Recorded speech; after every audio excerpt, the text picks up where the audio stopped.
"Who's paying?" the driver shouted sharply, just as the bus doors were about to slam shut.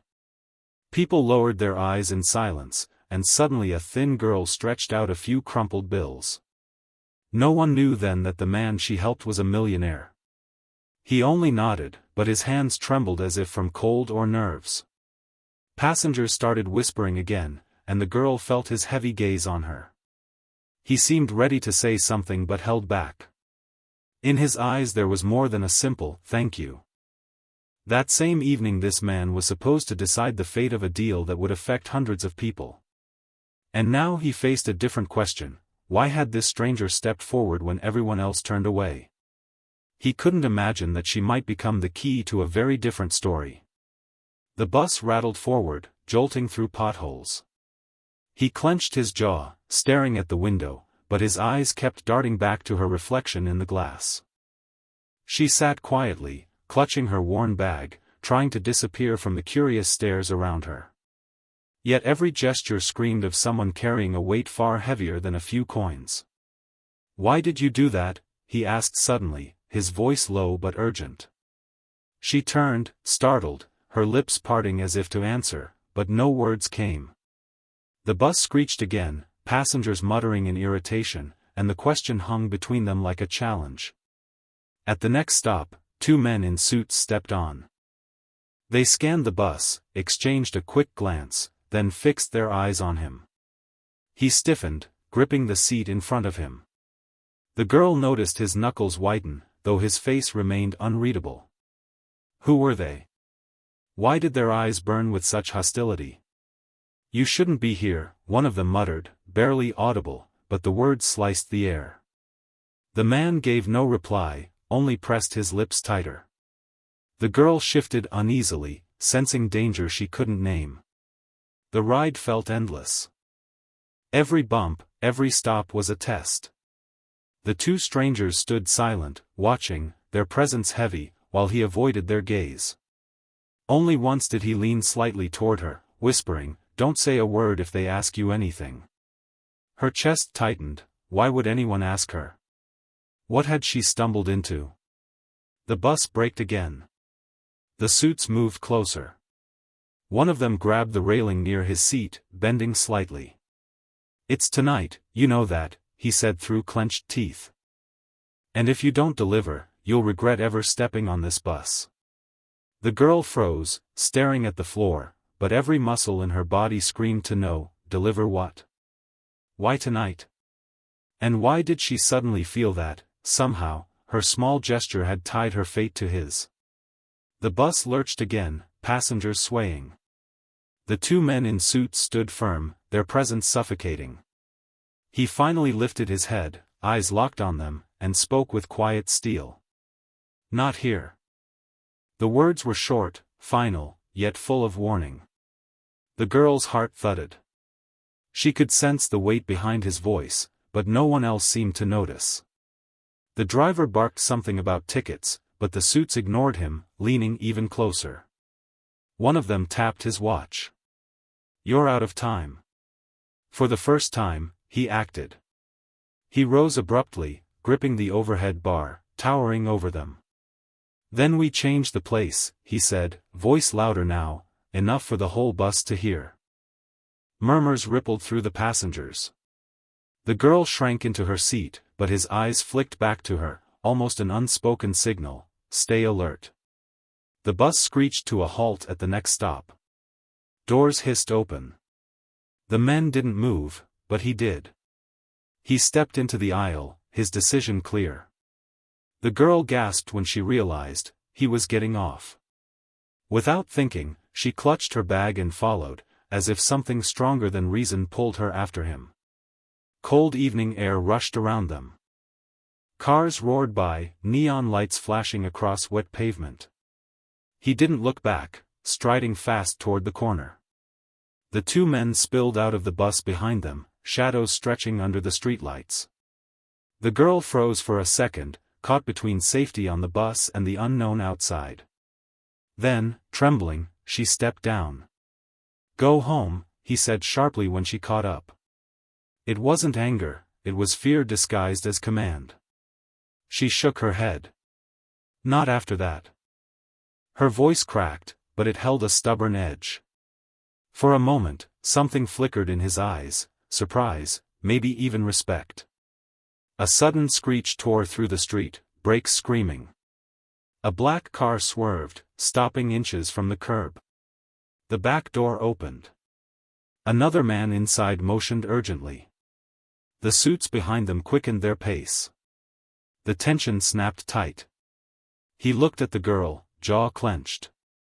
Two choices burned before him: step into the car and face whatever waited inside, or keep walking and risk being cornered in the open.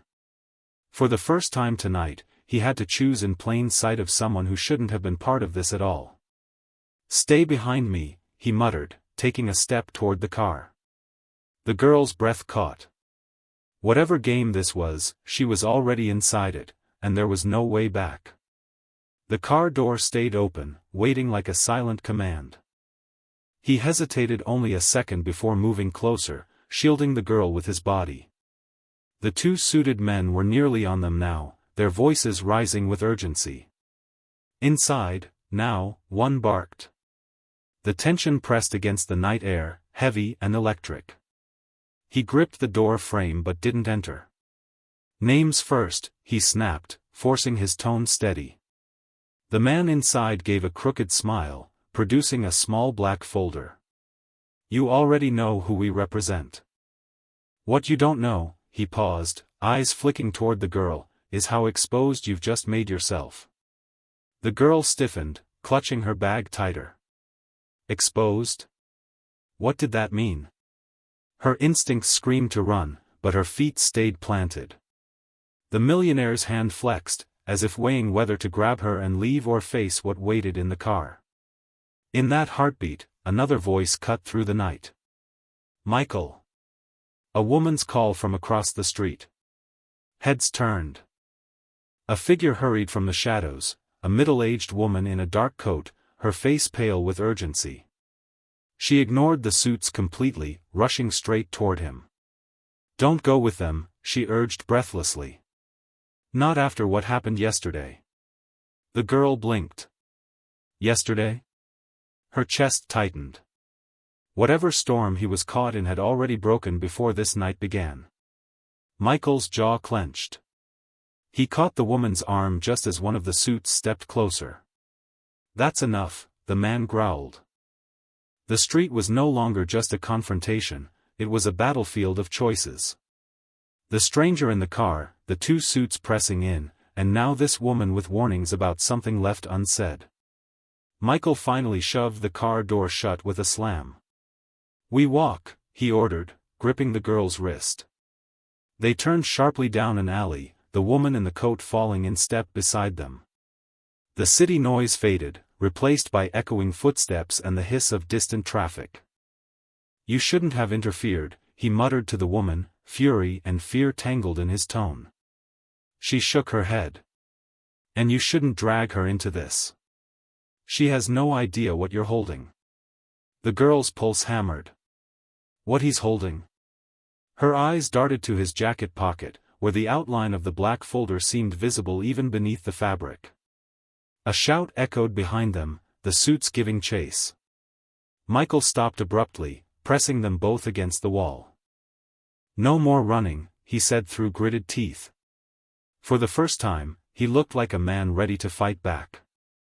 Then the alley lit up with headlights. Another car slid into view, blocking their escape. A door opened slowly, and a tall figure stepped out, his voice calm but cutting. "Michael, you've run long enough. Tonight it ends." The headlights carved sharp shadows against the brick walls. Michael pushed the girl slightly behind him, squaring his shoulders. The tall figure approached with calm precision, each step echoing like a verdict. The suits had caught up now, circling, hemming them in. The woman in the coat whispered, "Don't let him see the folder." Michael's hand instinctively pressed against his pocket. The tall man's eyes flicked down, catching the gesture. A faint smile curved his lips. "So it's true," he said softly. "You still have it." The girl's stomach dropped. "Have what?" The words pressed on her chest, heavy and suffocating. "Back off," Michael snapped, his voice louder than he intended. He wasn't asking. He was warning. For a moment, the alley vibrated with tension. Then, in a sudden burst of defiance, Michael lunged first. He shoved one suit aside and yanked the girl forward, bolting past the tall man. The woman in the coat followed, her breath ragged. It wasn't clean. A hand caught Michael's arm, tearing his jacket. Papers spilled from the folder, fluttering across the wet ground. The girl's eyes darted down, charts, signatures, names. She caught one page before it soaked in a puddle. The heading was bold, official.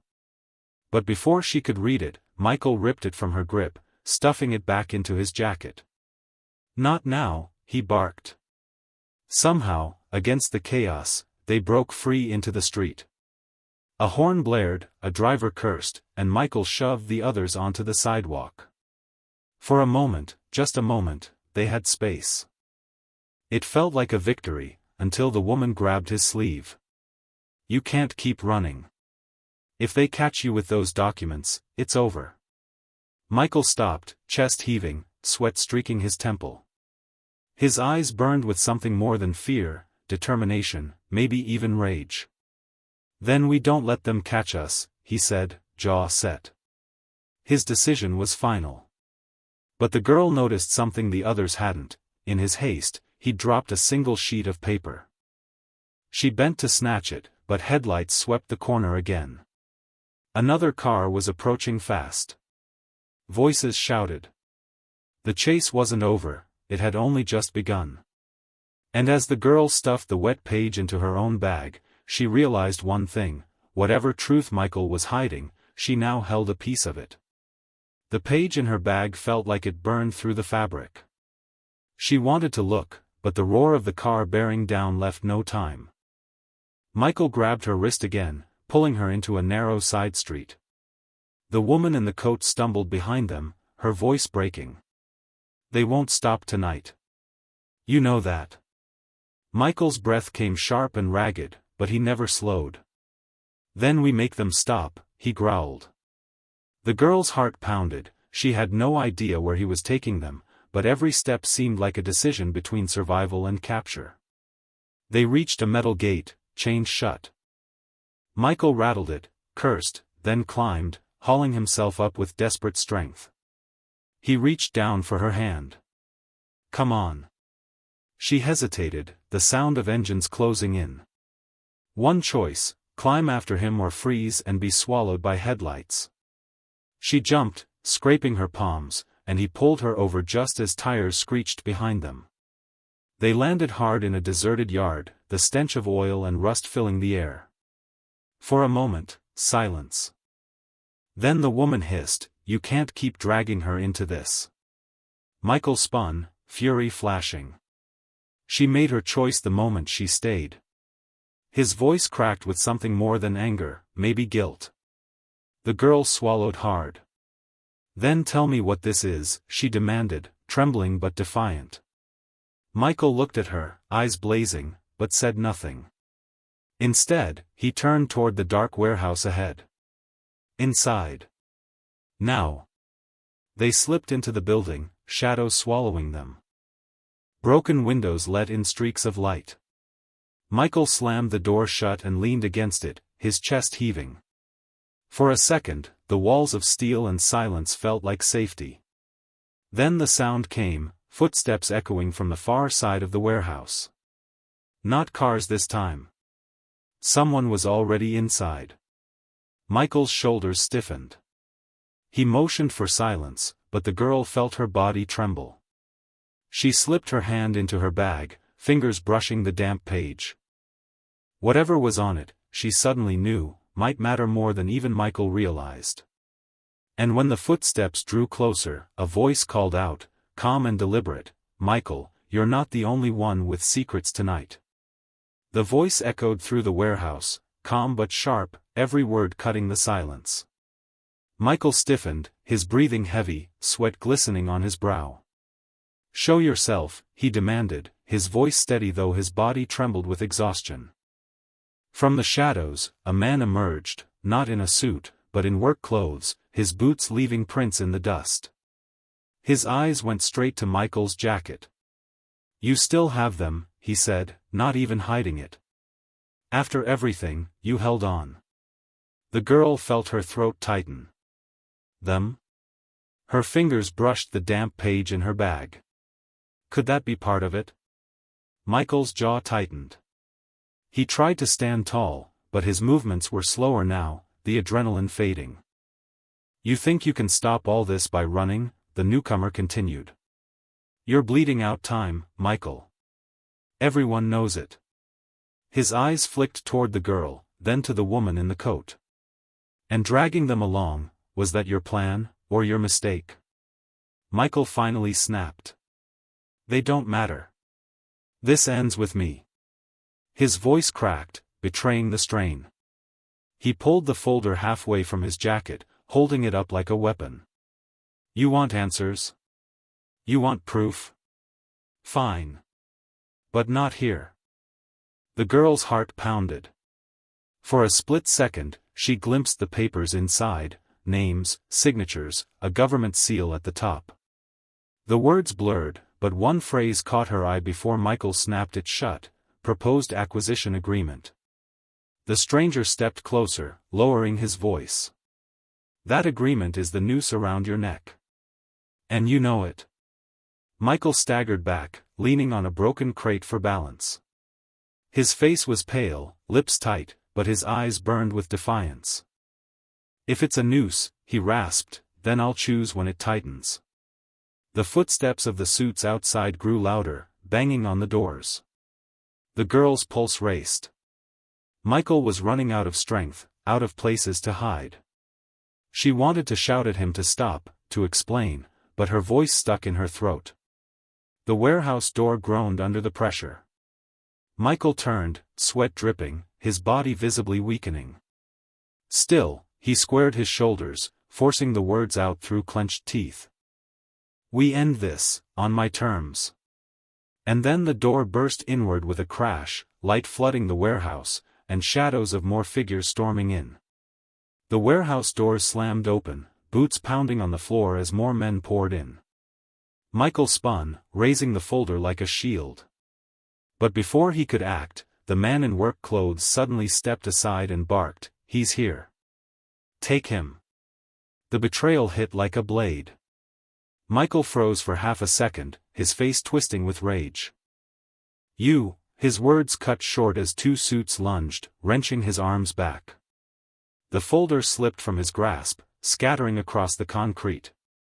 Papers slid into the light, contracts, letters, names written in bold ink. The girl's chest tightened. She darted forward, scooping up one page before a hand shoved her aside.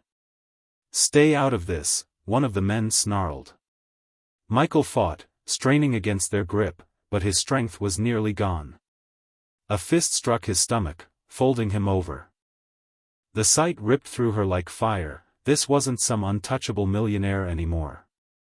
This was a man broken down, fighting with nothing left. The woman in the coat shouted, "Stop.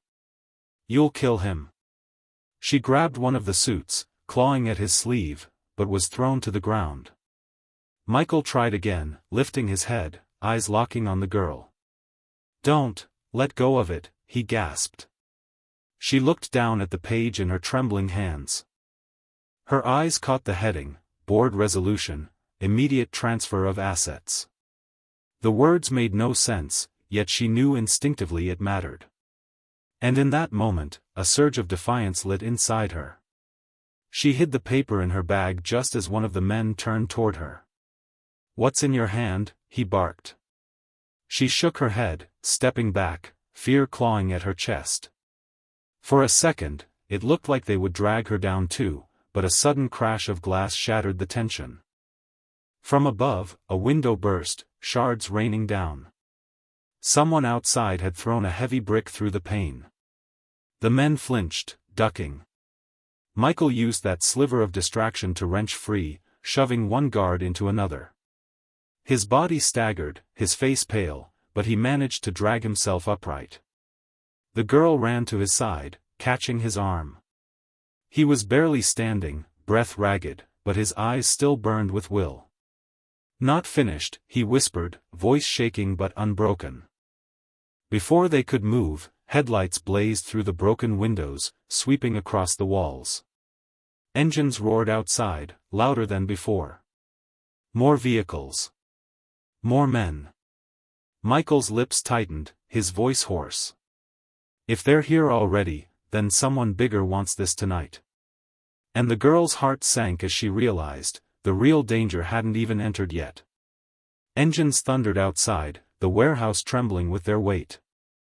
Michael leaned against the wall, his breath ragged, blood on his lip. The girl clutched her bag, feeling the hidden page pressed against her side.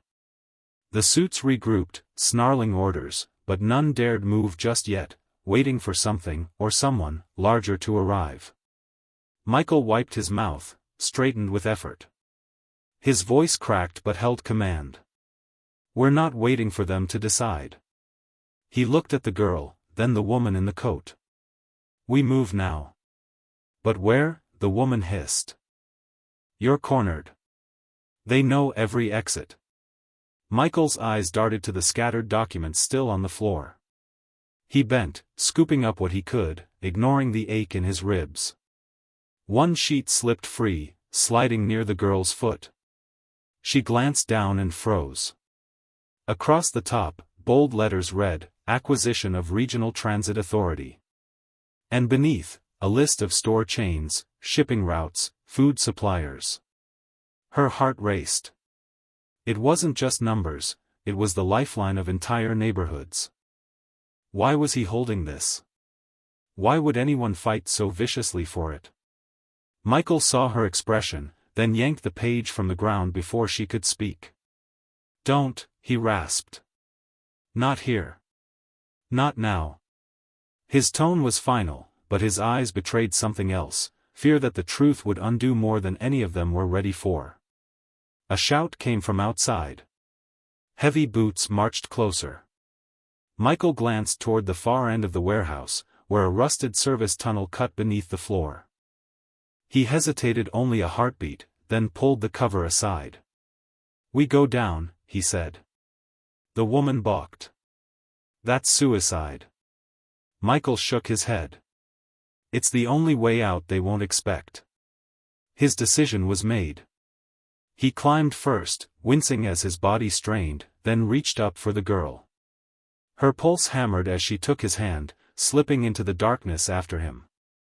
The tunnel was damp, air thick with rust and mold. Every sound echoed too loudly. Behind them, the cover clanged shut, muffling the roar above.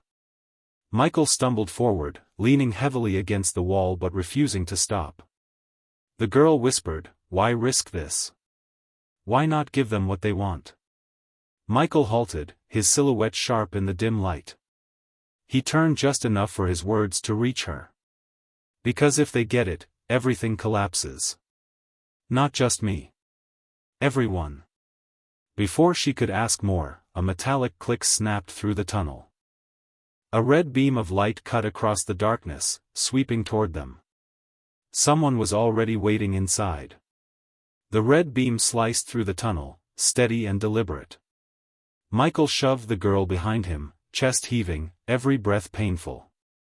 His body trembled from exhaustion, but his eyes locked on the shadow moving toward them. "Drop it," he barked, though his voice cracked. A figure stepped forward, gun lowered but ready. The dim light revealed a familiar face, one of his own former board members. "Michael," the man said quietly, almost regretful. "It didn't have to come to this." Michael staggered, gripping the wall. "So it's you." His laugh was bitter, hollow. "I built this company from the ground up, and you'd sell it out from under me?" The board member's gaze shifted toward the girl, then the bag clutched to her chest. "It's not about you anymore. It's about survival. Those documents prove the transfer is already approved. With them, we control the supply lines. Without them, everything burns." The girl's pulse thundered. Control the supply lines? Food, transit, neighborhoods, entire lives hidden in contracts. It was bigger than one man. Michael's face twisted, anger and despair colliding. You think survival means handing power to them? You're worse than the suits outside. The man raised the gun, stepping closer. Give me the folder, Michael. Don't make her pay for your pride. Michael's knees buckled. He slid halfway down the wall, his strength draining, but his voice held. You'll never understand. This isn't about pride. It's about who gets to decide the future.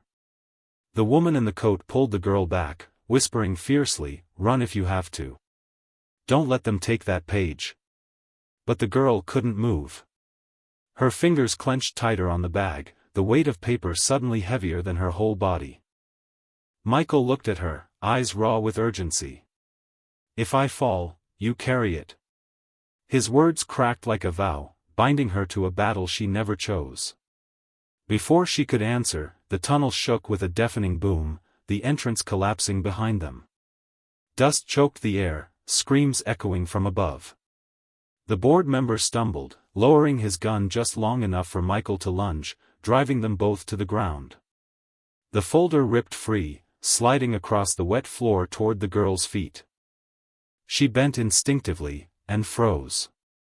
In the chaos, the folder had burst open. Among the papers, one line stood out bold and undeniable, finalization date, tonight, 11:59 p.m. Her breath caught. Everything was set to end tonight. Michael pinned under his rival, blood on his face, shouted hoarsely, choose. Don't let them. But his words drowned as more figures appeared at the far end of the tunnel, their flashlights cutting through the dust, closing in fast. The girl clutched the folder, her heart hammering. Every path was blocked. Time was almost gone. And for the first time, it felt like the whole city was about to explode. The tunnel roared with noise, footsteps, shouts, beams of light tearing through the dust. The girl pressed the folder to her chest, her heart pounding like a drum. Michael was pinned, his face bloodied, yet still he fought with everything left inside him. Run, he bellowed, his voice breaking. She didn't move. Instead, she pulled the scattered pages together, her trembling hands gripping the proof that everyone was after. The words stared back at her, finalization, tonight, 11:59 p.m. If these documents reached the wrong hands, entire communities would be swallowed by one deal. The board member tore at Michael, spitting, you already lost. You can't stop what's coming. Michael's voice rasped in reply, maybe I can't. But she can. His eyes locked on the girl, fierce and unyielding. For the first time, she understood, he wasn't saving himself. He was protecting a future bigger than either of them. The woman in the coat grabbed the girl's arm, whispering through clenched teeth, if you leave now, you save everything he built. Don't let them steal it. The girl's body shook with fear, but something inside her hardened. She tore free and stepped forward. Stop. Her voice cut the tunnel like a blade. Everyone froze, the suits, the board member, even Michael. She held the folder high. You want this? Then hear me first. Her defiance stunned them. The men hesitated, their confidence faltering. She took a breath, her voice rising. This isn't just about money. It's about control, over people who already struggle every day. Over families who depend on these routes, these stores, this food. You don't deserve it. He fought for them. And now so will I. The words echoed, powerful and raw. For a moment, no one moved. Then Michael, with the last of his strength, shoved his betrayer off and staggered to his feet. You heard her, he growled. It ends tonight. Sirens wailed above, growing louder. Headlights cut across the tunnel entrance, not more mercenaries, but police, drawn by the explosion. Panic swept through the men as uniforms stormed in. The suits scattered, shouting. The board member cursed, scrambling back, but Michael slammed him against the wall, shoving the incriminating pages into the officer's hands. The weight lifted at once. The folder, once a death sentence, had become his weapon. Michael collapsed to one knee, exhausted, but a tired smile broke across his face. He looked at the girl, the stranger who had paid for his bus fare, who had stepped into his storm. "You gave me more than money," he whispered. "You gave me a reason not to quit." Tears stung her eyes. She helped him up, the chaos fading behind them. For the first time, the night air felt like freedom. Above, the city lights burned bright, untouchable. And as they walked forward, bruised, shaken, but unbroken, it was clear this wasn't just the end of a fight. It was the beginning of something greater. A victory born not from wealth or power, but from courage, sacrifice, and one choice that changed everything.